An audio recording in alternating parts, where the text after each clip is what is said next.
for me, coming back on country, it's exploring and going walking where the old fellas walked before on our country, on Nyampa Wongai Bong country. And for me, I'm glad to be back on country, and I want everyone else to enjoy that walk with us.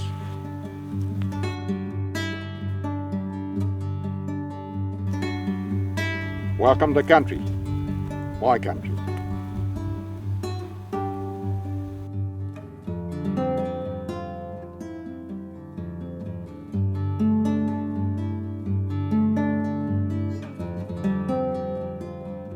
I was told by one of my old bosses once that he'd known about these two rock holes at a certain place, and getting out there and walking around with an elder, it was just an absolute wonderful place to be. We climbed up on top of this big granite boulders that was like a mountain.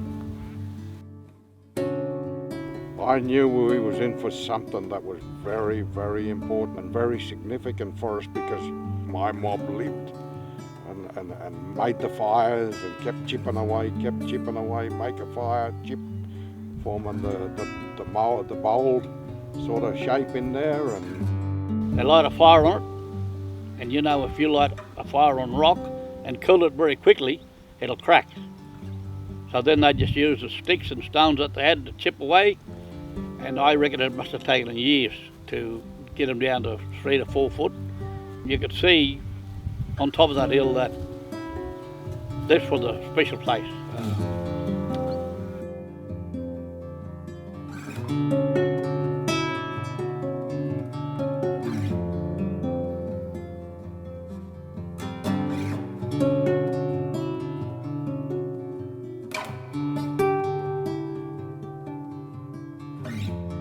I think it's a path through, you know, like when you go from, say, Byrock to Burke, and it's like that, but it has more significance than just passing through.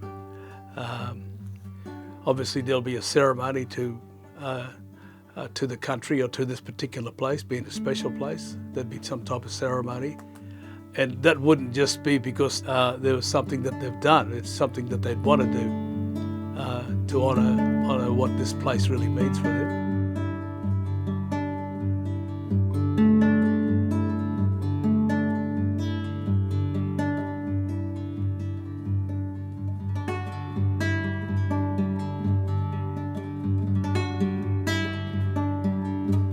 We're in Western New South Wales. This can be a very arid country, you know, and just about every creek around these areas are called Sandy Creek. And no matter where you go in Western New South Wales, you're going to find a sandy creek. And it's not called that for no reason. They are sandy. There's not much water. So that is why, to preserve water in most arid parts of Australia, you'll find these wells that were dug by Aboriginal people, and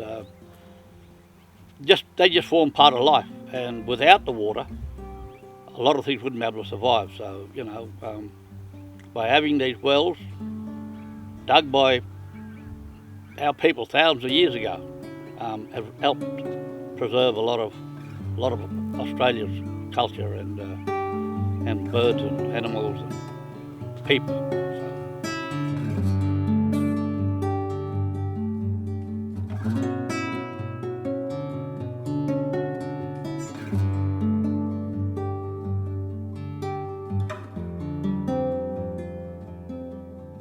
We can't live without water. It's like the fish in the water. They can't live without it. Water is giver of life. Without that, we'd all die. And so, hence their pathway is from the Mulga Creek, which would have been their highway, and Yanda Creek. They're the highways of getting across country. And no doubt they would have found the shortest route, and in that they would have planned their trip to wherever they were going. And mostly it would have been places like the Bogan River, which is also a part of their camp, would have been down to the Brewarrina fish traps. And so it would have been that place where they would have travelled.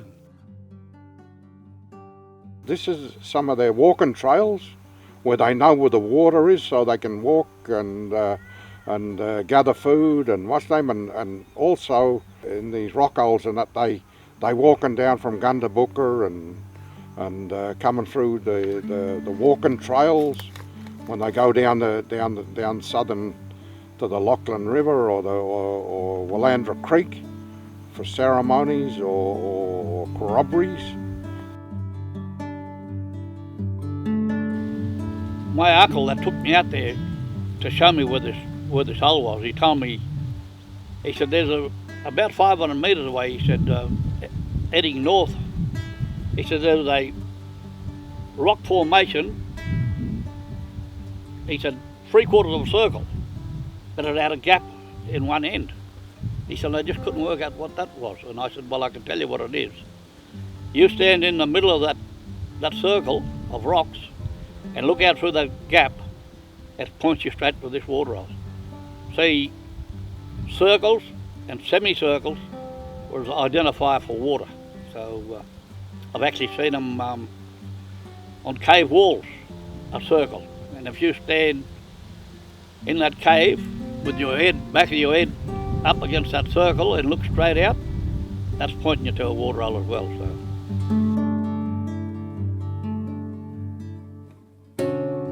Yeah, so when we come to talk about our camp world, our Gorrama, you know, there would be obviously a law or a process that we'd have to follow in regards to moving across the land, and it's not a law to keep us in a boundary. It's a law to keep us safe, and so there would be markers for that type of stuff, like scar trees or carved trees or whatever you want to call it, or maybe archaeological stuff, if that's a word to use.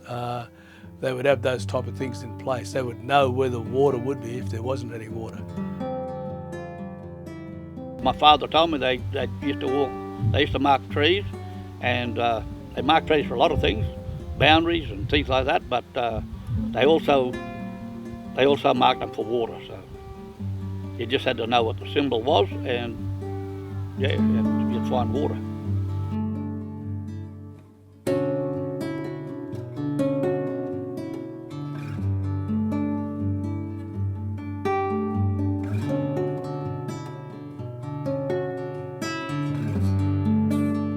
Most of the native wells that are dug by Aboriginal people, they always had a cover on them.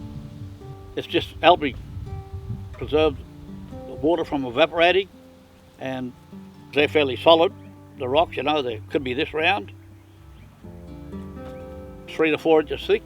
So, you know, it's pretty heavy, and yeah, I've seen them on quite a few, but there's a lot now that we're finding that you can see the rocks the plates being smashed up or being broken from stock. So if you do see one, let us know, and we can put it back where it belongs. So yeah, it'll be great.